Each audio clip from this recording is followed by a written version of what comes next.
ከንስር ታሪክ ምን እንማራለን? ሰላም ጤና ይስጥልኝ የዩቲዩብ ቻናል ተከታታዮች። ለዩቲዩብ ቻናሉ አዲስ የሆናችሁ ሰብስክራይብ እንድታደርጉ ይህን ቪዲዮ ላይክ በማድረግ በመጀመር እስከ መጨረሻ ድረስ እንድትከታተሉ ጋብዛችኋለሁ። የንስር ታሪክ ወይም The Eagle in the Chicken Coop በሚል ርዕስ ላይ እንማማራለን። ማንነትን ማወቅ አቅምን ማውጣት እጅግ አስፈላጊ እንደሆነ ከትምህርቱ እንማራለን ማለት ነው። በመጀመሪያ የተሳሳተ ጅማሮ ከየት እንደሚጀምር እንመልከት። An eagle's egg accidentally rolled into a barnyard hen's nest. The mother hen, unaware of different, sat on the egg until it hatched alongside for her own chicks. እዚህ ጋር ምንድን የሚለው የንስር እንቁላል በድንገት ከዶሮዎች ጋር ተቀላቀለ፣ ዶሮዋም እንደ ራሷ እንቁላል ታቅፋ ማለት ፈለፈለችው ነው የሚለን። ስለዚህ የተሳሳተ ጅማሮ የሚጀምረው የት አካባቢ ነው የሚለውን በተገቢው መንገድ ያስረዳናል። እንቁላሉ መገኘት ካለበት ቦታ የንስር እንቁላሉ ማለት ነው መገኘት ካለበት ቦታ እንዳልተገኘ ወይም የተሳሳተ ጅማሮ መጀመሪያ ላይ እንደሆነ እንረዳለን ማለት ነው። ስለዚህ መፈልፈል ያለበት በቦታው ወይም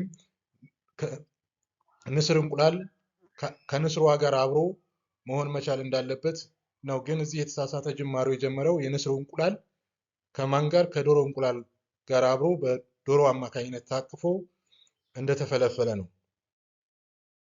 ሌላው ሁለተኛው የምናየው ያደገበት ሁኔታ ወይም ግሮዊንግ አፕ ነው። የመጀመሪያው ሊሚቴሽን the eagle grow up thinking it was a chicken። የንስሩ እንቁላል ከተፈለፈለ በኋላ ያው የንስር ጫጩት ሆኖ ከዶሮ ጫጩት ጋር አብሮ እያደገ ነው ያለው። እድገቱን እንግዲህ እያሰበ ያለው ከዶሮ ጫጩት ጋር እያደገ እንደሆነ ነው የሚያውቀው ማለት ነው። it learned to cluck, scratch the dirt for worms and peck at the ground just like the others። እንደ ጫጩቶቹ እየጮኸ ጫጩቶቹ መሬት በሚጭሩበት በሚቆፍሩበት ጊዜ አብሮ እየቆፈረ እንደዚሁም በመሬቱ ላይ ማለት ነው እንደፈለገ እየተንቀሳቀሰ ነው ያደገው። ሁለተኛው ሊሚቴሽን because chickens only fly short distance። ጫጩቶች መብረር ቢችሉ አጭር ዲስታንስ ነው ርቀት ነው። the eagle believed it could only do the same it። ኤግሉም ወይም ከጫጩቶቹ ጋር አብሮ እያደገ ያለው ጫጩት የንስር ጫጩት እያወቀ ያለው ልክ እንደ ዶሮ ጫጩቶች አጭር ርቀት መብረር ብቻ እንደሚችል ነው። ልክ እንደነሱ ማለት ነው። it never attempt to soar higher than the farm fence። ምናልባት ከፊት ለፊቱ ከሚያየው አጥር በላይ ወይም በሰማይ ላይ እንደሚበር አያውቅም፣ አይገነዘብም ማለት ነው። ስለዚህ የንስሩ ጫጩት ያደገበት ሁኔታ ወይም ግሮዊንግ አፕ ሁለተኛው የተገኘበት ችግር እንደሆነ እንረዳለን ማለት ነው። ሶስተኛ የምንመለከተው የማንነት ቀውስ ነው። years passed ዓመታት እያለፉ and the eagle grew old living a life of limitation. It was built for heights of the mountain, yet it was content with scraps of the farmyard. ንስሩ እድሜውን በሙሉ ዶሮ ነኝ ብሎ አሳለፈ። መሬት እየዋጠጠ የሰማዩ ንጉስ መሆኑ ሳይቀር ቀረ ማለት ነው። ይህንን ማወቅ አልቻለም፣ መረዳት አልቻለም። እዚህ ጋር ነው እንግዲህ ተስፋ ወደ ማየት ወደ ኢንስፓይሬሽን መለወጥ ይቻላል። ንስሩ አንድ ወቅት ወደ ላይ ማየት ጀመረ። one day the eagle looked up and saw a magnificent bird soaring through the cloud. Who is that? It asked in a way. The chickens replied, this is an eagle, the king of birds. He belongs to the sky, we belong to the ground. ያ የሚያምር ወፍ ማን ነው ብሎ ሲጠይቅ ዶሮቹ እሱ ንስር ነው፣ እኛ ግን ዶሮዎች ነን አሉት። እኛ የምድር እርሱ ደግሞ የሰማዩ ንጉሥ ነው ብለው ይነግሩታል። ስለዚህ ከዚያን ሰዓት ጀምሮ የንስሩ ጫጩት ተስፋ ወደ ማድረግ ማንነቱን ወደ ማወቅ የተሸጋገረበት ወቅት እንደሆነ እንረዳለን ማለት ነው። ስለዚህ ከተስፋ በኋላ መነሳት ነው።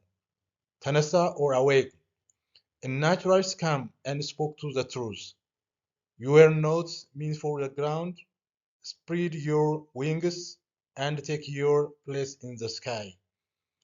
የተፈጥሮ ማንነቱ እውነቱን ለእርሱ ይነግረዋል። አንተ በምድር ላይ የምትኖር ሳትሆን ክንፍህን ዘርግተህ ተነስተህ በሰማዩ ላይ መብረር ትችላለህ የሚለው ያ የተፈጥሮ ማንነቱ ወደ ውስጡ መጣ ማለት ነው። ተረዳ ማለት ነው። ከዚህ ምን እንማራለን ብለን ስንወስድ ትምህርት አንዱ አካባቢህ አይወስንህም ነው። the environment mindset እና ፖቴንሻል ብለን በሶስት ከፍለን እንመለከታለን። environment ወይም አካባቢ your surroundings may influence your behavior but they cannot change your nature. You are an eagle even in a hen house. አካባቢው የነገረው ምናልባትም ለንስሩ በዶሮ ጫጩት ቤት እንኳን ብትሆን ያንተን የተፈጥሮ ህግ መቀየር አይችልም የሚል ትምህርት ይሰጠዋል ማለት ነው። ስለዚህ ለኛም ያለንበት ሁኔታ በምን መንገድ ሁኔታ ውስጥ ብንኖር እንኳን ውስጣችን ያለው አቅም፣ ዕውቀት፣ ችሎታ በመሪነት ሊሆን ይችላል፣ በንግድ እንቅስቃሴ ሊሆን ይችላል፣ በትምህርት ሊሆን ይችላል ወይም በሌላ ማለት ነው። ያ ያለንበት ቦታ ላይወስነን ይችላል ማለት ነው። ሁለተኛው ማይንድ ሴት ነው፣ አእምሮ። the only thing keeping the eggs on the ground was this belief that it's belonging to there break the mental chains. አንዳንድ ጊዜ አካባቢያችን አእምሯችንን አስሮ ሊያስቀምጥ ይችላል ማለት ነው። ስለዚህ ያንን ያሰረንን አመለካከት ያንን ያሰረንን እምነት ምን ማድረግ አለብን? መበጣጠስ አለብን። አልችልም የሚል እምነት ሊሆን ይችላል። ወይም ደግሞ እኔ እንዲህ ማድረግ አይሆንልኝም የሚል ሊሆን ይችላል ማለት ነው። ሶስተኛው ፖቴንሻል ነው። ፖቴንሻል ኢዝ ላተንት ኢነርጂ። ለአንድ ነገር ኢነርጂ ነው፣ ኃይል ነው፣ ጉልበት ነው። ፖቴንሻል አቅም።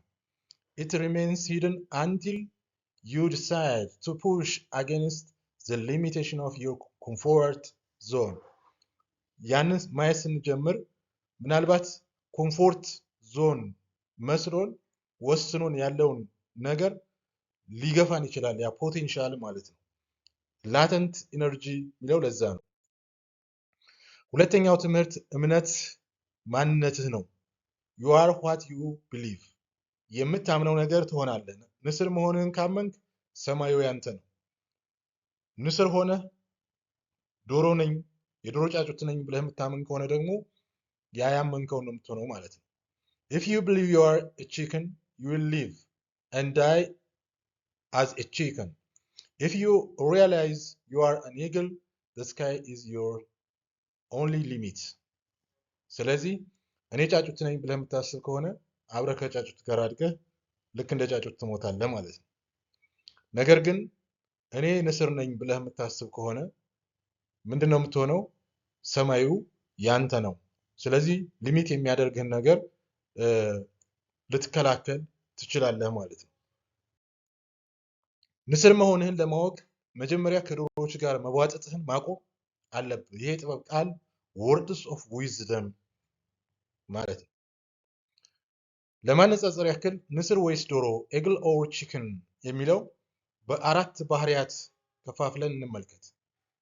እይታ ወይም ቪዥን፣ ዶሮው መሬት ላይ ያለውን ብቻ ነው፣ ግራውንድ ፎከስድ ነው። ንስር ግን ከሩቅ አሻግሮ የሚያይ ብሮድ ሎንግ ሬንጅ ነው።